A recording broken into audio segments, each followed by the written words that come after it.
Bajo tus pies, en este mismo instante, dos gigantescas placas de roca llevan más de un siglo empujándose entre sí sin ceder ni un centímetro. No es ciencia ficción, es geología pura, y ocurre ahora mismo, en silencio, a lo largo de una grieta de más de 1.300 kilómetros que atraviesa el oeste de Norteamérica. Los científicos la llaman la falla de San Andrés, y llevan décadas advirtiendo lo mismo. No es una cuestión de si va a moverse con violencia, sino de cuándo. Imagina por un segundo una mañana cualquiera. Millones de personas conduciendo hacia el trabajo, niños entrando a la escuela, oficinas llenándose de café y conversaciones. Y entonces, sin previo aviso, el suelo deja de ser sólido. Eso es lo que los geólogos llaman el Big One, el gran terremoto. Un evento que no aparece en las películas por casualidad, porque los propios científicos lo consideran uno de los desastres naturales más certeros y más subestimados del planeta. Pero para entender por qué esta grieta en particular genera tanto temor, primero hay que entender qué es realmente una falla geológica. La corteza terrestre no es una sola pieza.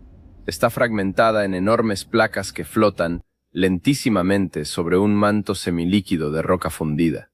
Donde dos de esas placas se rozan, nace una falla, y cuando el roce es lateral, cuando una placa se desliza junto a la otra en lugar de chocar de frente, se produce lo que se conoce como falla transformante. Eso es exactamente la falla de San Andrés, el punto de contacto entre la placa del Pacífico y la placa norteamericana. Una empuja hacia el noroeste, la otra se resiste, y en ese forcejeo silencioso se esconde una energía descomunal. El problema no es el movimiento. El problema es lo que pasa cuando el movimiento se detiene. Las rocas de la falla no se deslizan suavemente todo el tiempo.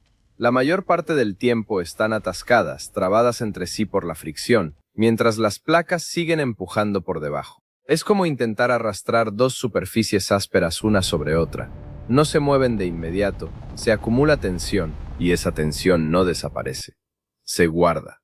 Año tras año, década tras década, se va almacenando como si fuera un resorte comprimido cada vez con más fuerza, hasta que un día la roca ya no aguanta más. Cuando eso ocurre, la energía acumulada durante generaciones se libera en cuestión de segundos.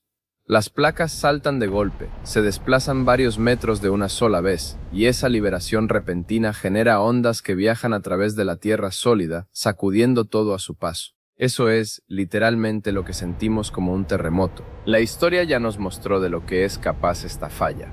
A principios del siglo pasado, una de sus rupturas provocó uno de los desastres urbanos más devastadores que haya vivido una gran ciudad estadounidense. En cuestión de un minuto, buena parte de una metrópoli entera quedó reducida a escombros y fuego. Miles de personas perdieron la vida, decenas de miles quedaron sin hogar, y la ciudad tardó años en reconstruirse. Ese evento no fue una anomalía. Fue una muestra de lo que esta falla hace cada cierto tiempo cuando la tensión acumulada finalmente encuentra una salida. Pero hay un detalle que muchos pasan por alto. Esta falla no se comporta igual en toda su extensión. Los científicos la dividen en distintos segmentos, cada uno con su propio historial de rupturas y su propio nivel de tensión acumulada. Algunos tramos liberan energía con relativa frecuencia, en sismos moderados que apenas hacen ruido en las noticias. Otros, en cambio, llevan más de un siglo sin moverse. Y son precisamente esos segmentos silenciosos los que más preocupan a los expertos. Porque cuanto más tiempo pasa sin liberar tensión, mayor es la energía que se está acumulando bajo la superficie. Es un poco como una olla a presión que nadie ha destapado en generaciones. Para vigilar esto, existen redes enteras de sensores enterrados a lo largo de toda la falla, capaces de detectar movimientos de apenas unos milímetros. Estaciones de posicionamiento de altísima precisión registran, día tras día, cómo se van desplazando ambos lados de la grieta. Es un monitoreo constante y silencioso que ocurre mientras la mayoría de nosotros ni siquiera lo sabe. Y aquí viene la parte que debería inquietarte de verdad. Los científicos que monitorean esta falla calculan que existe una probabilidad real, no hipotética, de que un sismo de proporciones catastróficas golpee esta región dentro de las próximas 3 décadas. No es una posibilidad lejana. Es una ventana de tiempo dentro de la que muchos de nosotros seguiremos vivos. Cuando los geólogos modelan este escenario, las cifras son difíciles de asimilar. Miles de personas podrían morir en cuestión de segundos. Cientos de incendios podrían encenderse simultáneamente, alimentados por tuberías de gas rotas y cableado eléctrico dañado. Decenas de miles necesitarían atención médica urgente en un sistema hospitalario que probablemente colapsaría bajo la presión. Y lo más inquietante no es el temblor en sí, es todo lo que viene después. Las carreteras podrían agrietarse y volverse intransitables. Los puentes, diseñados para resistir cierto nivel de movimiento, podrían fallar más allá de lo calculado.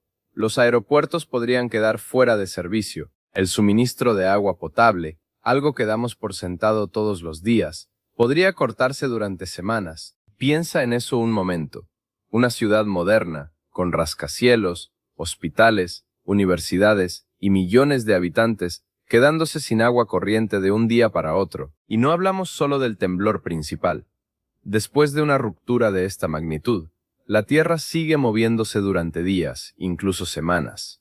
Son las réplicas, sismos secundarios que, aunque suelen ser menos intensos que el evento original, pueden terminar de derribar estructuras ya debilitadas. Para los equipos de rescate, esto significa trabajar bajo una amenaza constante, sabiendo que el suelo bajo sus pies puede volver a moverse en cualquier momento. Y hay algo más que pocas personas conocen. A lo largo de esta falla no solo hay ciudades y carreteras, también hay una red enorme de tuberías que transportan combustible y gas natural. Si el terremoto llegara a romper estas tuberías en múltiples puntos a la vez, el resultado no sería solo un desastre sísmico, sino una cadena de incendios y explosiones que agravaría todo lo demás. Ahora imagina la dimensión económica de todo esto.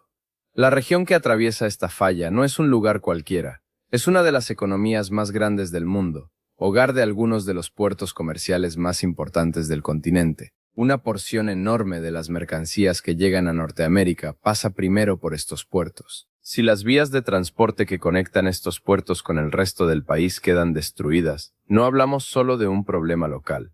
Hablamos de una interrupción que podría sentirse en cadenas de suministro de medio mundo. Fábricas deteniéndose por falta de piezas, estantes vacíos en tiendas a miles de kilómetros de distancia.